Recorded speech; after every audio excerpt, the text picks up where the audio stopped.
Good morning, everyone. I'm going to be canning chicken and gravy dinner in a jar. Today I'm going to be doing about 4 quarts. So we've got our chicken, our finely diced celery, our finely diced onion, our diced potato. We've got our 4 jars here. And I've got some seasonings, and I wanted to show you what I used to finely chop the celery and the onion. So I have this Vidalia Chop Wizard, which is just so helpful in the kitchen. It has 2 blades. There's a tinier one, which I use for the finely diced, and then there's a bigger one that I use for the potatoes. So let's go ahead and get started. I have a total of about 4 pounds of chicken, and I just cubed that up, so I'm going to kind of divide that between the jars. Put just about a handful of chicken in each to start with, and then just go down the line. But I love these convenience meals. We started out really getting addicted to the beef stew in a jar, which has the, well, not ground beef, but the stew meat, and onions, carrots, potatoes. You know, when you cook that, you have that ready on your shelf to just open up and eat. It is great. So I thought, well, we should do some chicken. And basically with this, you're not going to do the gravy in the jar, but you are going to be adding flour or a thickener when you open the jar to make your cream sauce. I like to use arrowroot instead of cornstarch or even flour. So that's what I'll be using. For each jar that I open, I'll use about 2 tablespoons of arrowroot to thicken. And then if I want to, I can even make a pie crust, which I plan on making some of those ahead of time. You know, just rolling them just like they do in the refrigerated section and actually keeping them in the freezer. So we have all of our chicken, and next we're going to do the celery. So I'll divide that as well.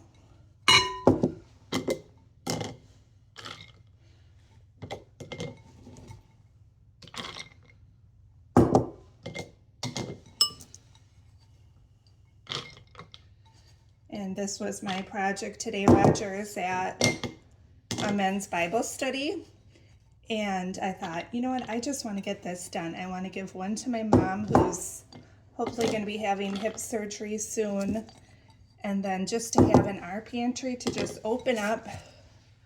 I won't be able to give it to our dog Lila, but actually, you know, it'll just make it easier at dinner time. So here's the onion. And then what I don't have out yet is my chicken bone broth. But I took that out of the freezer and gently heated it on the stove to get it to the temperature that I need it to, which is a hot broth. And we'll be pouring that in after we add the potatoes.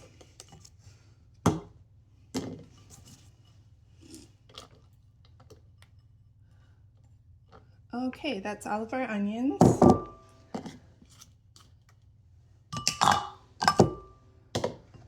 And then I've got about 2 cups of potatoes here. So you can look it up in the New Ball canning book. It's in the middle. It has a lot of recipes that are in jars, meals already. So there's pot roast in a jar, beef stroganoff, shredded chipotle beef for tacos, chicken chili verde, chicken curry. But I'm doing the chicken and gravy in a jar. Okay, we'll finish with potatoes and then get our broth. And basically, you just want to stay about an inch from the top so you have your head space.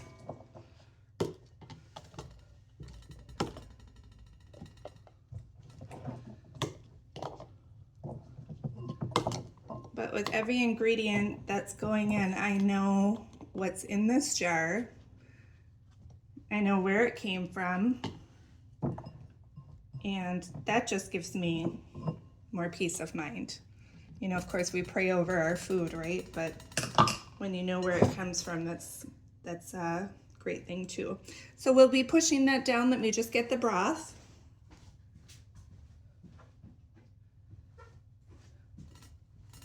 Okay, and this is chicken bone broth that we made. I'm gonna pour that. This has a lot of great gelatin. Okay,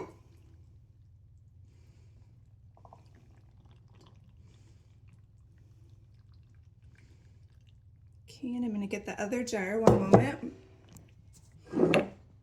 Okay, you guys, I'm back. I have the broth, and I thought I actually had it in the freezer, but when I went into the pantry, I noticed I had already canned it. So I was so excited because then I don't have to thaw it. And I don't know if you guys have one of these, but you can get these at forjars.com, F-O-R-J-A-R-S. But it makes it so easy to open your lids, and then you can reuse your lids. So I'm going to finish pouring the broth all the way up to that 1 inch mark. I probably should have shook this jar before I opened it, but I think we'll be good. So we have to debubble yet so we know what our level is truly at. So let me get a chopstick. Okay, I've got the chopstick here so we can debubble. And this will let us know if we need more liquid in there, and just make sure there's no air bubbles.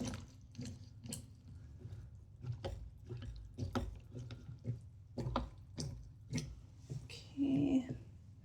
A little more here. A little more there, just a touch more there, and then we can get our spices in. So for salt, it says to add 2 teaspoons. So again, I have a total for 4 jars. I have 4 pounds of chicken. I have 2 cups of celery, 2 cups of onions, 2 cups of potatoes, and now for each one, I'm going to add 2 teaspoons of salt.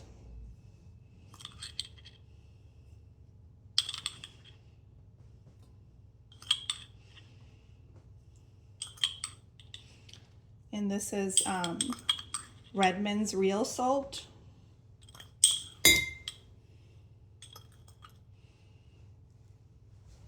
And then it calls for poultry seasoning, but I don't really care for that, and I don't have it. So I'm going to just use rosemary. Now, in this case, you can, you know, substitute your spices, and a little bit of difficulty getting this lid off, but we're going to do 2 teaspoons of seasoning. But this isn't going to change the recipe at all.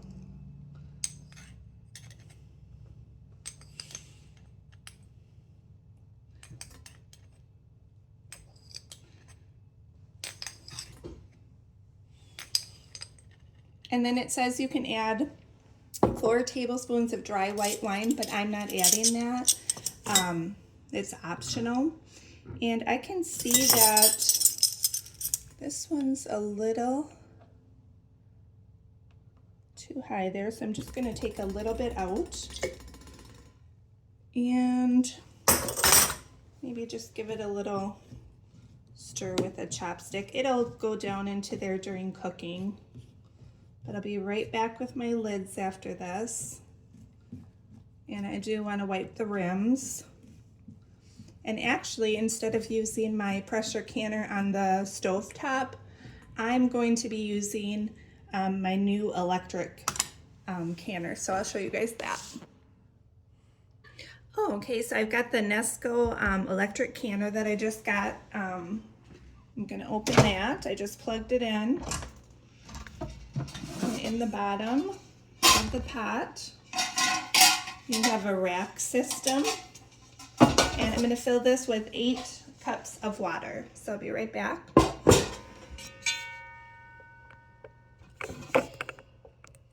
Okay, so I've got the 8 cups of water in there. I've got my 4 jars. And I still need to do my spices. So, well, actually I did the salt already, the poultry seasoning, so I don't need to do anything except wipe the tops. And get the lids on and the rings. Okay, and I've got I washed my lids in hot soapy water. You don't need to boil your lids anymore. Okay, I'll put these on. And then we've got the rings, and you're just gonna put the rings on fingertip tight, not too tight. Let me try that one again. Sometimes it helps if you hold it down in the middle.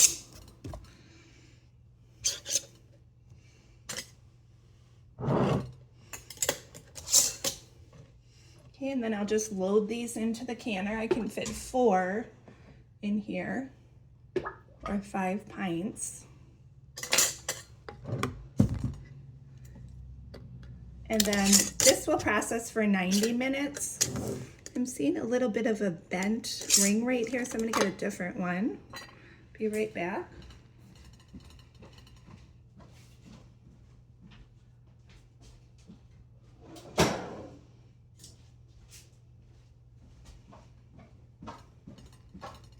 Okay, here we go.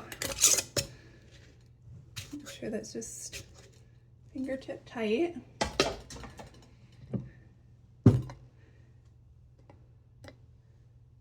And the last one. Not sure if that is, yeah, no, this one's good. You just want to make sure to check your jars, make sure you don't have any cracks or anything like that in there, because they will break. Okay. And then all I need to do is put my cover on, lock it in place, press high, how much time I want it to be in there, 90 minutes for the quarts. I believe it would be 75 minutes for the pints if you wanted to do smaller jars. And then I just make sure that it's not airtight. Right now it needs to have the exhaust until it lets me know otherwise. So I'll just press start. There's a little knob on the top that will let steam out for a little bit. But I'll bring you guys back when we're further along. Okay, so it's been about 10 minutes, but my pressure canner was releasing some steam, and it's now at E10, which lets me know it's going to count down to E0. And then when it's at E0, I'm going to put it to, what do they call it here? No longer will it have exhaust, it will be airtight. So I'll bring you back when it's time for that. Okay, I'm back, and it just beeped at me. It says it's E0, so I have to totally make this airtight so we can cook our chicken and gravy. And actually, you know, like I said before, there's no gravy in here, it's just the broth, but I will use arrowroot to thicken it later if I want to make it into like a chicken pot pie. I could also just serve it over, you know, some brown rice, noodles, or whatever. So we're going to let this go for 90 minutes, and then I'll bring you back when I take the jars out of the Nestle electric canner. Okay, so we have 69 minutes to go, and we have actually decided we're going to go to the Homesteaders Rendezvous in West Bend. So we're probably not going to be here when the jars finish and come out, but I will show you in a later video how the jars looked And if you're interested, that Homesteaders Rendezvous is today, which is October 19th, Saturday.